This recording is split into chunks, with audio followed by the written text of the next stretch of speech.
Una mujer fue hallada sin vida en su departamento, y las circunstancias eran, cuanto menos, inquietantes. Desde el primer momento, los agentes de policía se toparon con una cadena de detalles que no cuadraban, piezas sueltas que parecían encajar, pero que al mismo tiempo escondían algo más profundo, más oscuro. Sentían que la verdad estaba justo frente a ellos, pero durante 15 años, esa verdad permaneció oculta, esquiva, enterrada bajo capas de misterio. No fue sino hasta que una coincidencia absurda, una de esas que parecen sacadas de una película, abrió finalmente la puerta a la resolución del caso. Por cierto, si te apasionan estos casos reales y sin censura, no olvides visitar mi canal de Telegram. Ahí publico diariamente historias criminales impactantes de todo el mundo. El enlace está en la descripción. Pamela Kreisler. Así se llamaba la mujer en el centro de esta tragedia. Nació el 16 de marzo de 1953 en Albany, un pequeño poblado en el estado de Georgia, Estados Unidos. Creció en el seno de una familia numerosa, y desde niña sintió un profundo deseo por ayudar a los demás.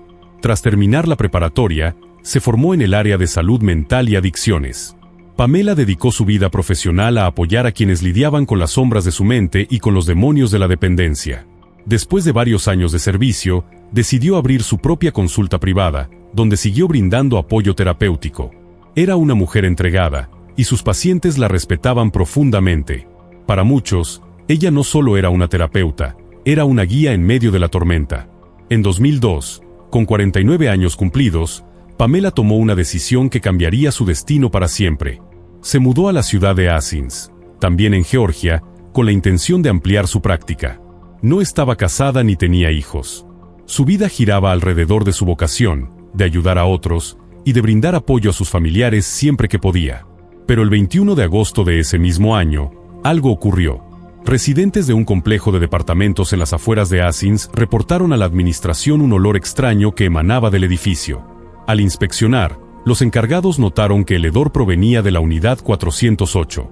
Golpearon la puerta, nadie respondió. Al no recibir respuesta, decidieron entrar con una llave maestra.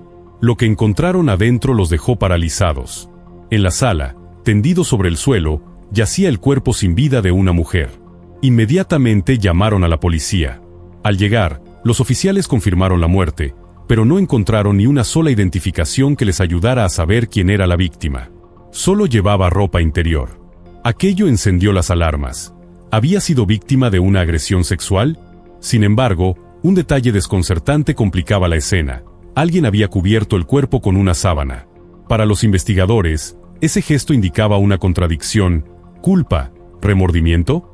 Otro punto que llamó la atención fue que la puerta principal no había sido forzada.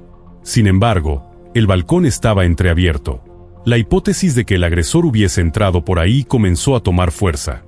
Mientras los peritos analizaban la escena, los médicos forenses se encargaron del cuerpo. La sala estaba bañada en sangre. No obstante, los exámenes determinaron que toda esa sangre pertenecía exclusivamente a la víctima. Pero había algo más. En medio de la cocina, sobre un periódico, encontraron una diminuta gota de sangre que no coincidía con la de la mujer. Era sangre de un hombre. Lamentablemente, la muestra no arrojó coincidencias en la base de datos nacional. La autopsia reveló una verdad brutal. La mujer había recibido más de 20 puñaladas. También presentaba heridas defensivas claras. Luchó. Peleó por su vida hasta el último momento. Sin embargo, no había signos de violación. Aquello descartaba la primera hipótesis de un crimen sexual. El siguiente paso para la policía era identificar a la víctima. Comenzaron por entrevistar al administrador del complejo. Lo que descubrieron los dejó fríos. El departamento estaba rentado a nombre de un hombre llamado Richard. Según el administrador, vivía solo. Iniciaron una búsqueda urgente. Finalmente, lograron contactarlo por teléfono. Richard respondió con aparente tranquilidad. Dijo estar en Florida por motivos de trabajo desde hacía semanas. Fue él quien reveló el nombre de la mujer fallecida, Pamela Kreisler. Explicó que la había conocido poco tiempo atrás, que habían salido una vez, pero que no habían comenzado una relación. Se llevaban bien, y como él estaría ausente por trabajo, le ofreció el departamento para que lo ocupara sin costo. Le tranquilizaba saber que alguien cuidaba el lugar en su ausencia. Aseguró que hablaban por teléfono todos los días, hasta que, 4 días antes, ella dejó de contestar. Le pareció raro, sí, pero prefirió no alarmarse. Desde esa primera conversación, los detectives notaron algo inquietante en su tono. Había algo en Richard que simplemente no cuadraba. Desde un principio, hubo algo que no cuadraba. El solo hecho de que Richard permitiera que una mujer a la que apenas conocía se quedara a vivir en su departamento era, por decirlo menos, extraño. Pero lo que realmente hizo saltar las alarmas fue algo que él mismo mencionó durante su primera llamada con los investigadores. Dijo que Pamela solía dormir con la puerta del balcón entreabierta. Ese detalle inquietó profundamente a los detectives. Nadie, absolutamente nadie fuera del equipo sabía que el principal punto de entrada del asesino probablemente había sido ese balcón. ¿Cómo lo sabía Richard? ¿Por qué lo mencionó con tanta naturalidad? La sospecha comenzó a crecer. Poco después de esa llamada, Richard regresó a Georgia. Pero antes de llegar al departamento, hizo una llamada inusual al administrador del edificio. Le pidió algo, perturbador, que cortara un pedazo de la alfombra manchada con sangre en su sala. Afirmó que quería llevarlo él mismo a un laboratorio para analizarlo. El administrador, desconcertado y claramente incómodo con la petición, no dudó en informar de inmediato a la policía. Cuando Richard llegó al departamento, los oficiales ya lo estaban esperando. Lo llevaron directamente a la estación para un interrogatorio más formal. Durante la conversación, su comportamiento siguió siendo peculiar. Sus respuestas, sus pausas, su actitud, algo no terminaba de encajar. Sobre su estancia en Florida, los detectives no se apresuraron a aceptarlo como un alibi sólido. Los forenses estimaban que el cuerpo llevaba varios días sin ser descubierto. Eso dejaba abierta la posibilidad de que él hubiera cometido el crimen y luego se hubiera marchado.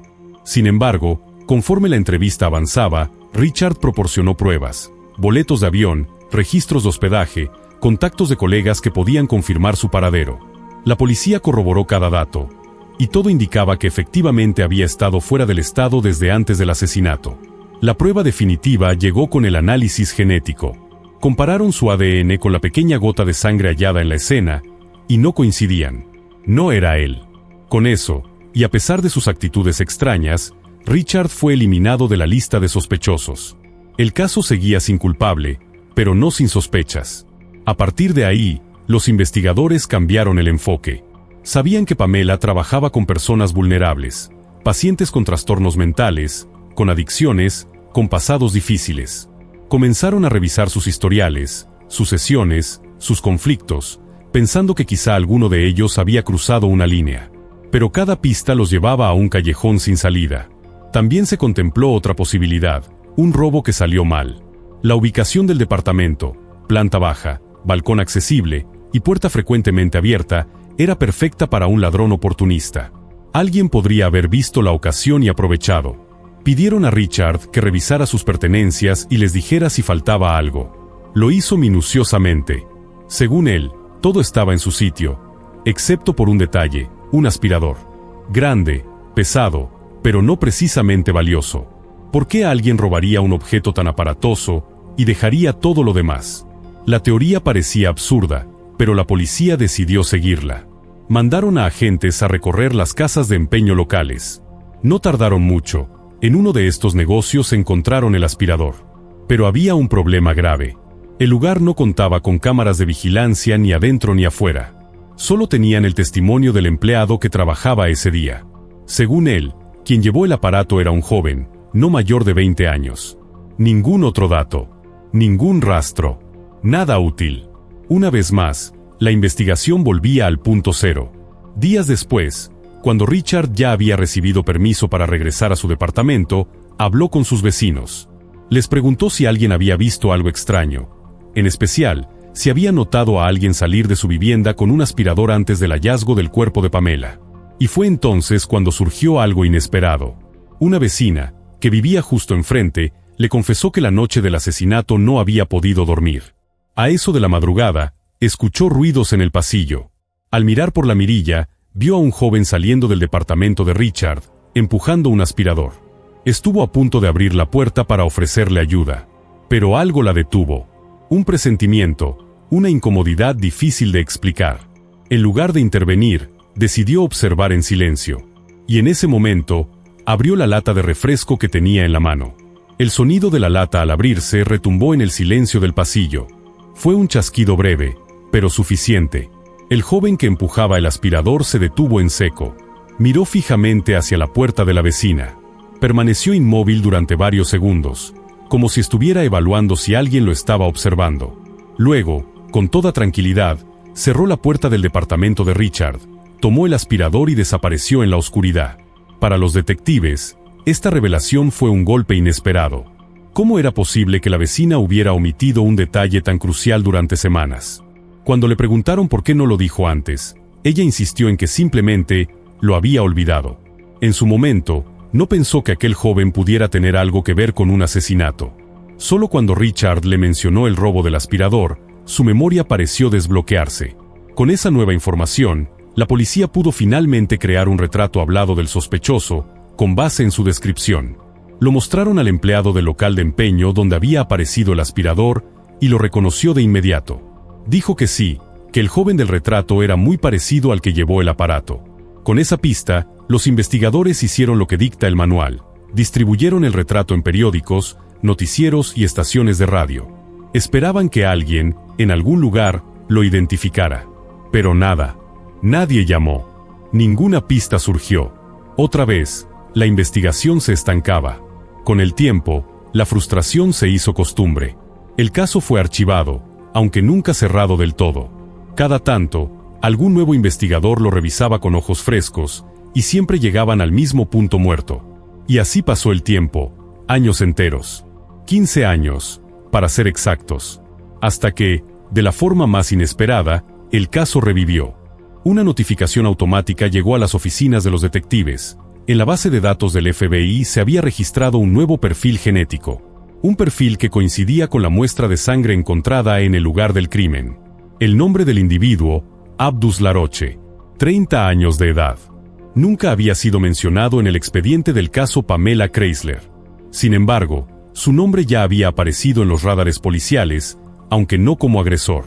Cuando era niño, sus padres se unieron a un culto religioso dirigido por un hombre llamado Dwight York, un personaje tan excéntrico como siniestro. York había fundado un complejo sectario en Georgia con estructuras extravagantes, incluyendo una pirámide con una esfinge. Durante años, reclutó adeptos y formó una comunidad cerrada. Pero con el tiempo, varios niños, entre ellos el propio Laroche, lo acusaron de crímenes graves y perturbadores. York fue arrestado, juzgado y condenado a 135 años de prisión. Tiempo después, ya adulto, Laroche confesó que sus acusaciones eran falsas. Aún así, su testimonio no fue determinante en la condena, y él no enfrentó consecuencias legales. Era apenas un niño cuando testificó. Lo que sorprendió aún más a los detectives fue la forma en la que su ADN terminó en la base del FBI. Fue arrestado por vender discos piratas en la calle. Recibió una sentencia condicional. Pero poco tiempo después, una patrulla lo detuvo con una pequeña bolsa de sustancias prohibidas. Al estar aún bajo libertad condicional, fue reingresado al sistema, y ahí fue cuando, como parte del protocolo, se le tomó una muestra genética. Ese fue el momento. Esa fue la pieza que faltaba durante 15 años. Al investigar su pasado, los detectives se encontraron con una revelación impactante. En el año 2002, Laroche vivía en el mismo complejo de departamentos que Pamela. No en el mismo edificio, pero sí dentro del mismo conjunto habitacional. Tenía 16 años en aquel entonces, y nunca había sido entrevistado por la policía. Decidieron revisar los archivos de su antigua escuela. En el anuario, encontraron una fotografía suya de aquella época. La compararon con el retrato hablado hecho años antes, y la semejanza era clara, innegable. Con el ADN, la foto y la conexión geográfica, los investigadores decidieron traer a Laroche para interrogarlo. Pero no querían alertarlo. Así que usaron una excusa. Dijeron que estaban reabriendo casos antiguos y entrevistando a todos los residentes del complejo que no habían sido contactados en 2002. En un inicio, Laroche negó haber estado alguna vez en el departamento de Pamela. Respondió con firmeza, no, nunca estuve ahí. Entonces, los detectives dejaron caer la bomba. Le dijeron que su sangre había sido hallada en la escena del crimen. Y no solo eso, que ya tenían el resultado del análisis forense que lo vinculaba directamente con el lugar. Su actitud cambió de inmediato. Ahora, afirmaba que Pamela le había pagado $40 para sacar la basura. Pero esa explicación no justificaba la presencia de su sangre en la cocina. Presionado, volvió a cambiar su versión. Dijo que había encontrado el cuerpo, se asustó y huyó. Y luego, una tercera historia. Dijo que mantenía una relación sentimental con Pamela. Los detectives sabían que era un intento desesperado por evadir la culpa. La diferencia de edades, ella tenía 49, él 16, no hacía más que aumentar las sospechas. Aún así, con el resultado del ADN, ya no necesitaban una confesión. Y sin embargo, no podían arrestarlo todavía. Una formalidad legal, un último procedimiento pendiente, los obligaba a liberarlo, por ahora. La policía no perdió el tiempo. Solicitaron una orden judicial para tomar legalmente una nueva muestra de ADN de Abdus Laroche. Querían un segundo análisis, irrefutable, que cerrara la duda de una vez por todas. El hisopo fue enviado de inmediato al laboratorio forense. Mientras esperaban los resultados, ocurrió algo inesperado. Una llamada entró a la línea directa del FBI. Era el hermano de Laroche. Lo que dijo dejó a todos en shock. Aseguró que años atrás, su propio hermano le confesó haber asesinado a Pamela Chrysler. Según su relato, aquella noche Laroche entró a la casa con la intención de robar. Quería algo de valor, cualquier cosa. Pero Pamela se despertó y lo sorprendió. Y en ese momento, en un acto impulsivo y brutal, Laroche la atacó con un cuchillo y acabó con su vida. Con esa confesión familiar, los detectives ya no tenían dudas. Tenían la sangre en la escena.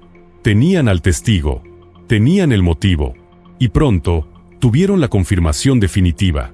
El laboratorio corroboró lo que ya sabían. La muestra de ADN encontrada en la cocina de Pamela correspondía, sin lugar a dudas, a Abdus Laroche.